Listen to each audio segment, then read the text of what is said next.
Hey guys, thank you so much for listening to the podcast and subscribing. Make sure you share it with your friends if you love it. And also, who do you think I should try to get on next? Message me at Jeff Groovy on Facebook or Instagram. It's about growing as a person. Your best is completely unique to you. Hey everyone, welcome to episode, I believe, 17 or 20. I think I lost count of the Fuck Perfect podcast. Post-edit correction, 19. It's kind of the whole mantra is fuck perfect. So I don't know. Who cares? I'm here with expert trainer or celebrity trainer, Don Saladino. He's the owner of, it's 495 Drive, right? Drive 495. Drive 495, sorry, excuse me. Okay. He's been in the health and fitness business for over 20 years. He's coached celebrities, obviously, like, Ryan Reynolds and John. I saw your thing with Blake Lively today. That was hilarious. Yeah. But yeah, thank you for being on the podcast, man. I really appreciate that. No, thank you for having me on. It's exciting. And I know I mentioned to you the reason I even created this podcast was mainly to honor my mom's memory, and I didn't even know I was doing it when I did it. To be honest, I was thinking I want to do a podcast. Gary Vee's always talking about doing a fucking podcast, and so I kind of go down this route of like what I want to even create, and I was trying to think of a title, and it kind of just after it had the ideas like this kind of looking back at things retrospective, like, wow, this really applies to my mom constantly chasing happiness in her life as a reward and never like being happy and fulfilled herself. And then when she got cancer, I was obsessed with health. And that's where the other side of the whatever kind of dropped for me to focus on happiness and health was just a way to help her. And now that she passed away, it just feels like this energy I have, like this habit I've created, I just keep doing it just in the podcast form. And that's how this even started. Well, listen, I mean, first off, I'm so sorry to hear about your mother. But I'm also very happy to see that you've kind of gone off in this trajectory, because it seems like it's something that you're really passionate about. You and I were just having a conversation for 10 minutes. I didn't know that we weren't recording because we were just having such great conversation about life and the fitness business and what's going on and what we believe in and what we don't believe in. And I think I realized pretty quickly that we're aligned on a lot of points. So again, thank you for having me on, and excited to get going. Awesome. And if you want to share more about your story, about how you got here, one of the things, and maybe this will be a more direct question, that I was interested in when I was kind of doing some digging up on questions I could ask you, was you said you got into personal training in 1999. Yeah. But was it just baseball, or was there something else that got you down this road?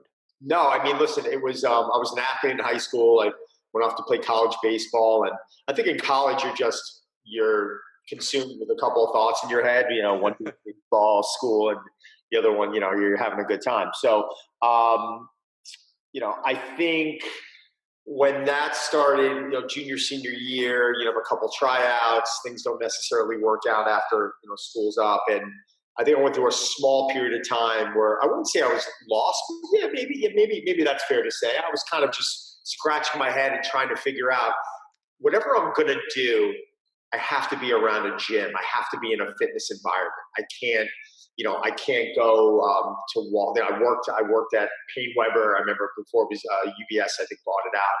And that was an internship program that I did. But how do I continue to stay in fitness? So I was thinking about, do I become an FBI agent? Do I become a police officer? Like anything. And I remember having a conversation with my mother and her saying, I'm hearing these people out there are trainers. They get paid to do fitness stuff. And I'm like, yeah, but they don't make money. And she says, Don, like, you've been doing this already your whole life. Like, you love this. Like, just don't worry about the money. You're going to make it happen.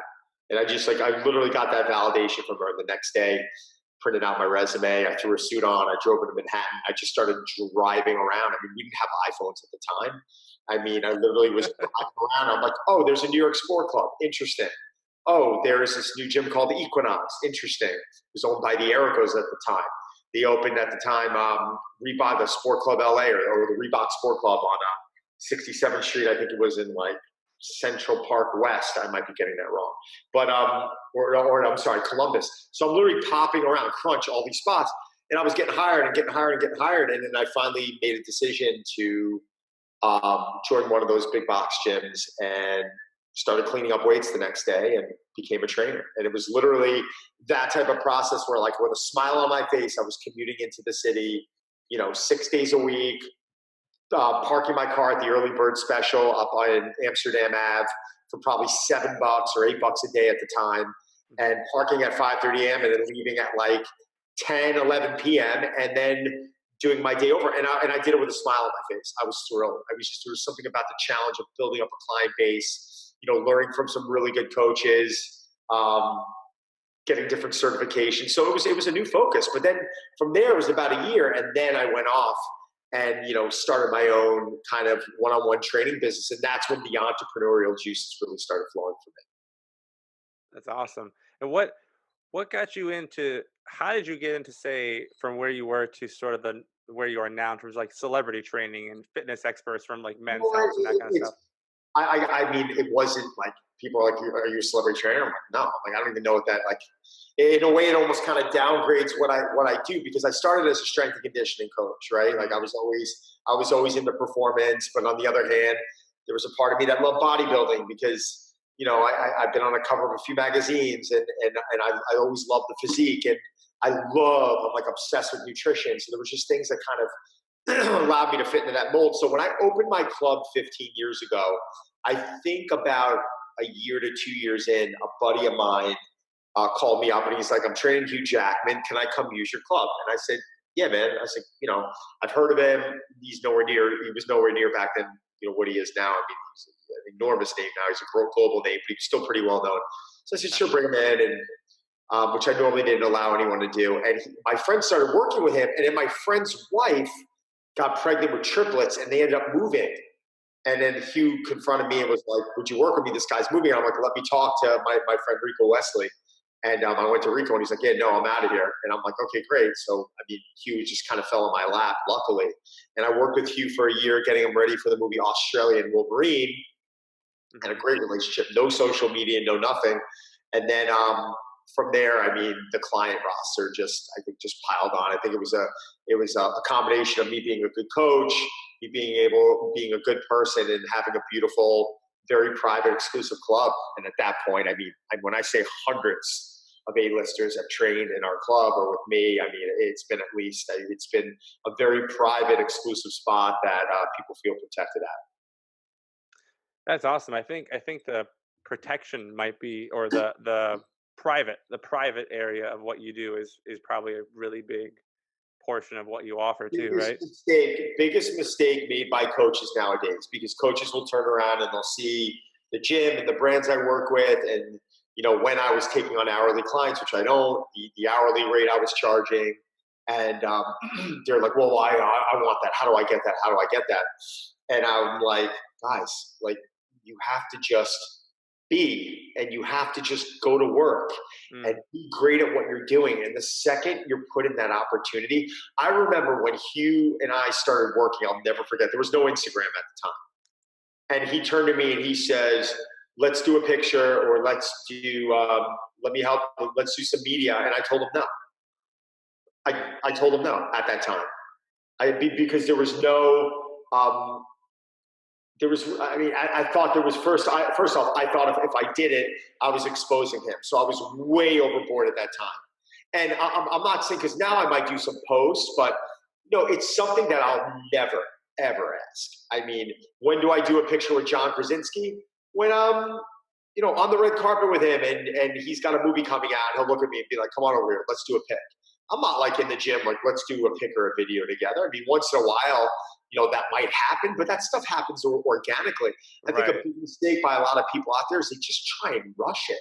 Uh-huh. Yep. With no means, with no, like, wait till you have like a product out, or wait till you have a big launch or something, and just pump the brakes a little bit for a couple of years and just earn that relationship and that trust. And don't allow them to walk in every session and feel like, "Oh my God, is Don going to ask me for a picture today?" Like, that's the last thing you want. So Yeah. I think nowadays people just aren't patient, man. They just want everything too fast. Yeah, yeah. I think that's an amazing segue into I mean almost every avenue. And that's why, like, whenever whenever I have examples to give, I usually come back to people like health and fitness, because A, that's what I know, and B, it overlaps so easily. It's like people do want the quick fix. They want the quick fix in business. They want the quick fix in their health. They want the quick fix anything, the fastest possible.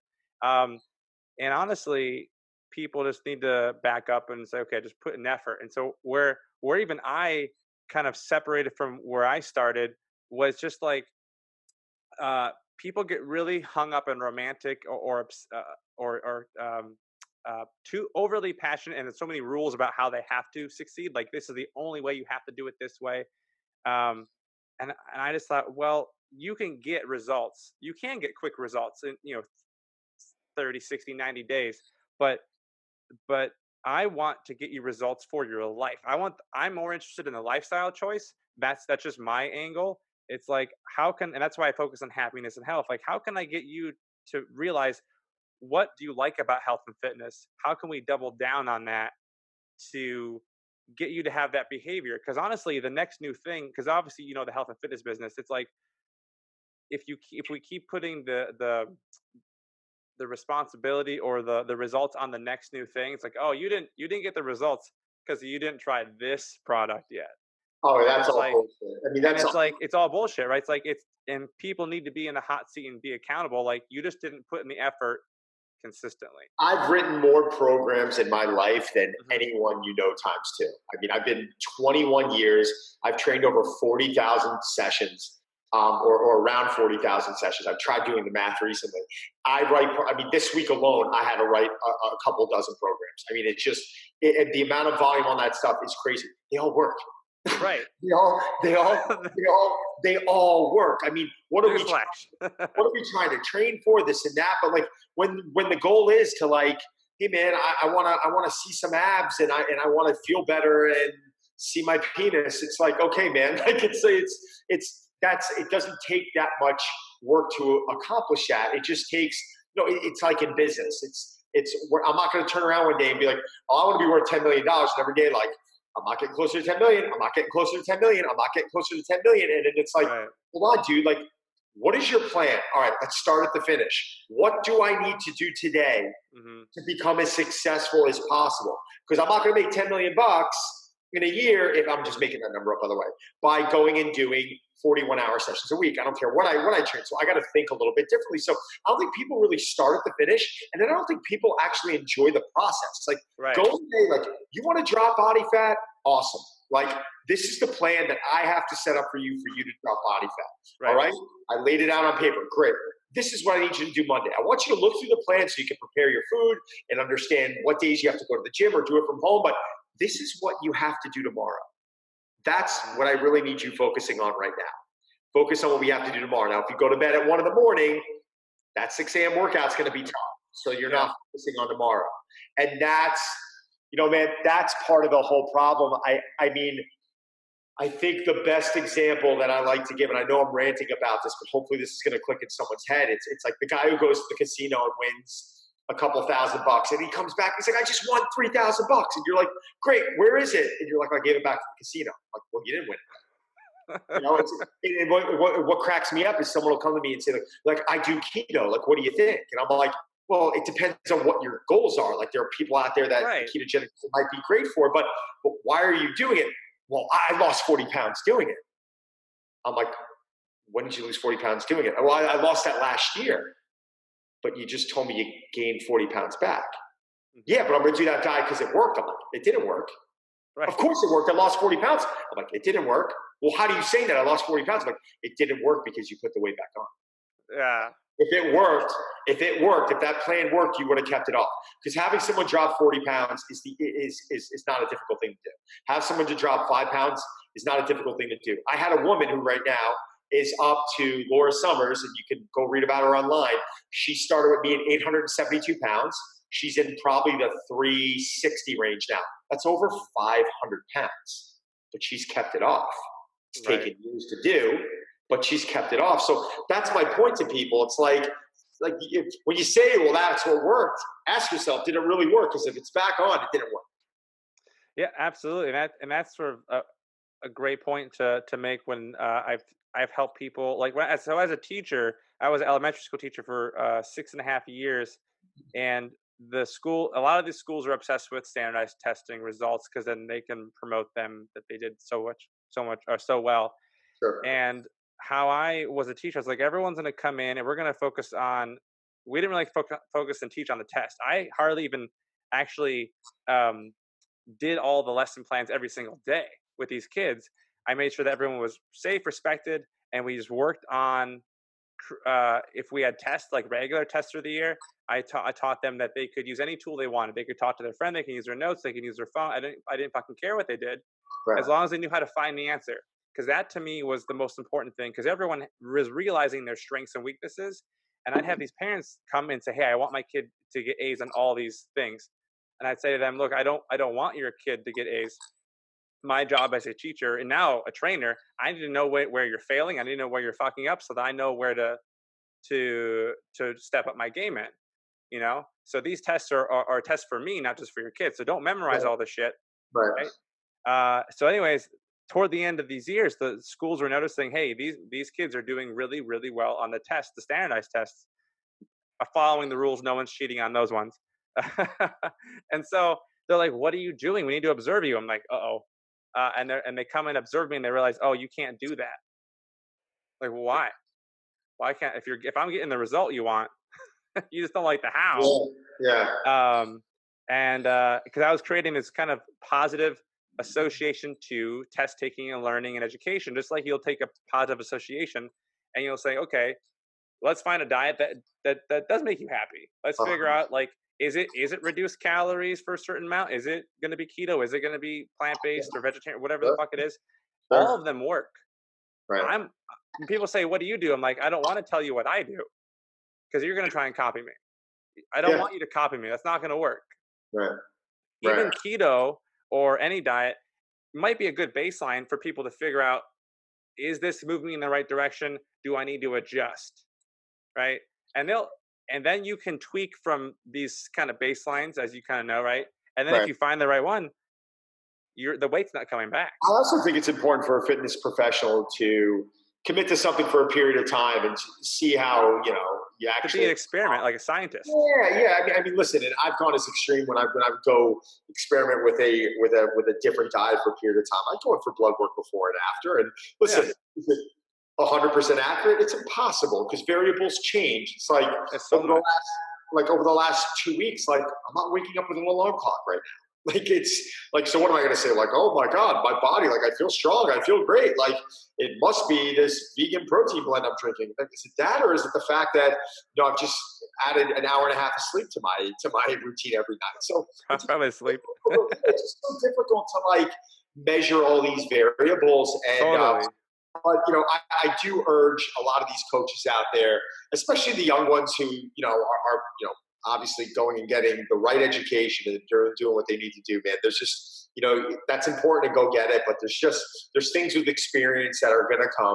It's almost like what I realize now is at 25, me coaching mobility and coaching it at 43 are just two different things. I mean, Hmm. it's very tough. It's very difficult to take into consideration what a 50-year-old guy might be feeling like. Like you don't know because you haven't been getting up every day and you haven't felt that loss of elasticity in the body. You don't know what that feels like. So I'm not saying that someone that young can't help you Yeah. achieve those goals. I'm just saying that it's interesting how in the fitness industry we really do overlook the importance of experience. Is it? And that's amazing. I was thinking about parenting when you're talking about that. It's like, how many times before you became a parent, you're like, "Oh, this is what I'll do as a parent." Then you become a I'm shutting parent. lights off. I'm shutting lights off in my house now and shutting running water off while I'm brushing my teeth. And I'm like, "Damn, these are things that my dad used to say to me, and I just don't. I just wouldn't do until now. I see my kids doing it. So yeah, no, it's ironic. No, it's funny to talk about that because I think of when you say that your dad used to say it. I think of the things that my parents would tell me to do, and I think now, did I go through all that crap for it to mean nothing, or do I also want the lights to be off? Yeah. So, like, the lights are gonna be off because I went through hell. So No. maybe real quickly, in what area of your life, and you can talk about anything you want, did you focus on perfection and switch to progress? And by perfection, I mean, hitting 100% of your expectation? Fitness, fitness. I mean, I think that the part in fitness and um, business, I think I just wanted to. I don't, how am I going to say this without sounding egotistical? But I wanted to be kind of like my own business, like you are your own business card type of thing. Like when someone was looking and thinking about like the super trainer at the time, like it was Hmm. going to be me. And then, I think things evolved differently because it became less about how many sessions a day I'm doing and how good my programming is. And it became more about like, well, how do I convert that language to my coaches? Like today, I had an individual coaching call with every one of my trainers to just help them um, develop their client base now and take the clients that they were training in the gym and now start moving them onto the web. And so yeah, I think those areas right there. And then after a period of time, I was always very good with people, but I also knew that early on in my career I was hot headed, and there was a few times that I regretted how I handled specific confrontational situations. And things that I said that I probably shouldn't have said, and just things that you learn as you get older. So I think the thing I'm really proud about that I've evolved on the most is probably how I've developed the ability to kind of keep it calm in a hot situation and diffuse people that might not be completely at your level. And you know you got to give people the benefit of the doubt. I think that's what I've learned the most. And I think so, jumping into their head and just saying, all right, why is this person getting emotional? I don't want you to think that like this isn't a big part of my life or like this is happening a lot, but I want my batting average to be really good with that. So if it does happen, or if someone doesn't understand something, or if they're like, well, wait a second, why did that trainer charge me and I canceled at this hour? I'm like, sir, it's a 24-hour policy and you have to. Where in the past it would have been like, all right, you're coming at me, like what's going on? These are just things as when you're a young kid, you just have to, you're either born with it or you got to learn it fast, because that stuff will bury you. Yeah. Well, what's what it, maybe if you want to share a funny story before we wrap this up. What do you? Well, no, fuck that. What do you got going on next? What do you got going on next that you want to share? Because obviously there's everything's adapting, everything's changing, whether Yep. it's temporary or permanent, or some of it kind of lingers behind with these changes. What's going on Sure. next for you? Well, it's kind of ironic how everything happened at this time, but I know my lease is up at my current location in May.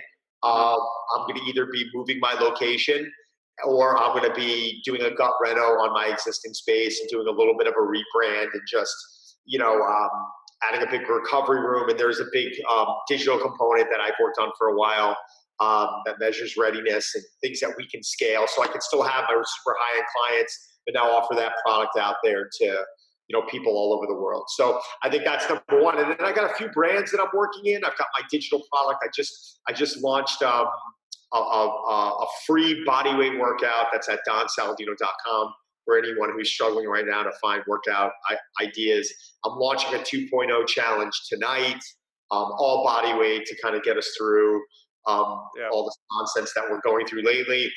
There's a company I'm a founding member of that I'm really excited of called Thrive Tape, and we are we're just what we've put out right now is so exciting. It's a kinesio taping company, but the kinesio tape actually is able, through minerals, it's able to produce these far infrared rays, and that to me is amazing. So there's other companies I'm What does working it with. produce? Far infrared rays. So it's a Oh kinesio. wow. Okay. Wow. It's That's it, cool. it's unbelievable, and we got all this research coming out on it. So I think that product's going to really crush it. And there's other companies I'm working with, Half CBD, Halo, um, hydration drink, lemon water, sea salt, magnesium. There's just companies that all fit into my brand, into what we're doing, and it's just they're all positive things that I offer to people around me. So I just excited to get through this crap, and excited to move on, and just hoping that everyone out there is hanging in there and stay positive. And that's it, brother. Awesome. The just to say one more thing about the tape. I that helped me a lot through just with the other brands out there. Um, the other kind of reputable brand. I want to name them right now, but like that helped me a lot when I was going through like a mysterious back injury, and I wanted to kind of give you credit because I didn't have it in my notes, but I just didn't bring it up. Was one of the things that happened to me a couple years ago is I actually had a wild, freaky back injury, which Wow. everyone thought was a back injury because all of a sudden it was like very all of a sudden, and turned out to be like after 8 months later, the doctor's like, "Oh, hey, there's like this. You've had a negative reaction to a vaccine that we had given you." I was like, "Well, great." And they're like, "It's a good thing you kept pursuing all this shit because you could have been paralyzed." I'm like, "Oh, okay, Oh cool." my God. So at the That's crazy. time, it just, I mean, felt like uh, if I would just do if I was in this kind of like position where there was a curl or just doing dishes or holding my baby or my youngest son, I couldn't do that. It felt like fire going up my back, and I just couldn't. It was just painful. And so I remember the reason I bring it up is I was going through things like acupuncture and CBD and infrared, and I noticed that infrared would help a little bit. Um, and I did all these different things, and then part of me, the between actually finding another stretching influencer that's out there, like Joe Yoon, Joe Therapy, Yeah, yeah, yeah, yeah, yeah. um, Yeah, Joe. and you. I was able to find. So I wasn't. So at my worst time, I went from being a totally like weights only guy uh, to having to learn yoga and open my mind to that. So that's great. I love it. I really do. But in the beginning, I went from being able to not lift any weight, just to 0 pounds. I couldn't. It was too painful. Watching some of your moves to strengthen the lower back, because I thought it was a back issue, but after the combined neurological, it was a neurological problem, but the combined neurological problem and the lack of exercise, I just couldn't lift anything. So doing some of the moves, just watching Instagram, because I couldn't do shit. Like I couldn't do a workout. I was just doing yoga if I could do that. And so over time, being able to lift like 5 pounds, 10 pounds, like fuck, this is good. 15. Now I'm completely back to like Feel good. I'm fine. Better than That's awesome. before. I had Go to ahead, be please. fucking careful. I have that in my back. I have like this caution, like don't fuck it up. Yeah, yeah, yeah, but sure, sure, sure. being able to look at follow using the tape that you're talking about, just not the one you were talking about, but just the idea of it, and following you and doing some of these moves. That's even how I even came about you. Then I was like, oh shit, he's actually Ryan Reynolds' coach. He's also this guy. That's amazing. It's kind of Well, do funny me a that. favor. Send me your address, and I'll mail you a roll. Okay. Oh, cool, man. I appreciate that. Oh, But awesome. thank you so much for being on the podcast. I appreciate it, and I'll put your stuff in the show notes and the YouTube video so people can reach out to you and find some really awesome body weight. I actually probably have this podcast skip ahead so it's more current. People can actually use it. Thank you. Thank you. And listen, yeah, keep me posted. Send me some assets. I'll repost it on my stories for you. All right. All right. Thanks, Don. I appreciate it. Best of luck to you and your family. Take care. You too. Hey, everyone. Today's episode is brought to you by Vivo Life. Now, we all know how important protein is to maintain an optimal diet. And me, I'm a busy dad of 2 little kids. And as much as I want to get all of my nutrients from whole foods, sometimes I just can't manage to make that happen.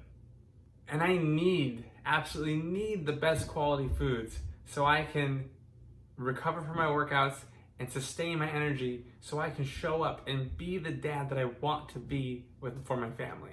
And that's why over the years, I was on a quest, a mission to find the healthiest and cleanest protein powder that I can use after my workouts. So what I do is I mix a scoop of Vivo Life Perform in with my post-workout recovery meal, which is oatmeal, blueberries, flaxseed, and it tastes amazing. I love it.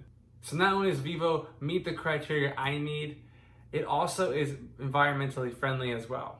It's 100% plant-based protein, and the flavor is extremely smooth compared to other protein powders I've tried out there, and it's way healthier. Part of the reason is they use fermented protein, which is the healthiest protein that you can have for your digestive system, especially mine. On top of that, it has amazing ingredients like turmeric, ginger, and reishi mushrooms. What's so freaking awesome is that Vivo Life stands behind their product, and if you don't feel the difference in 30 days, they give you a full refund, no questions asked. So I get it. We're all unique. We're all different. We have different preferences. You be the judge yourself. Go to vivolife.com and at the checkout, use the coupon code PERFECT10 for 10% off your first order. And by the way, my favorite flavor is the banana and cinnamon.